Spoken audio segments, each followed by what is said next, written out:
very directly. So what we'll be using now, press enter on your keyboard. What we'll be using now is our layer mask. So I'm going to be using our layer mask for this. So hold on this, so put a layer mask on it. So what is the essence of a layer mask? This is masking, like a thief wearing a mask to hide its original face. That's masking for you. So how this works simply is that it hide and reveals. If I do Ctrl I, it already automatically hides the image I just generated to Photoshop from ChatGPT.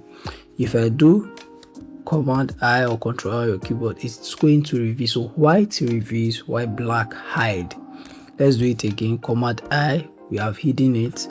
Command I again, we have revealed it. So you can actually leave it like this, or you invert to black. So what you are going to pay attention to here is actually this place.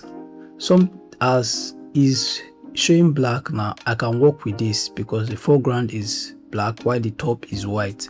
So it can actually do, because white reveals while black hides. But if it's like this, if I invert to white, what I will do next, I will make this actually apply is I will actually turn it to black.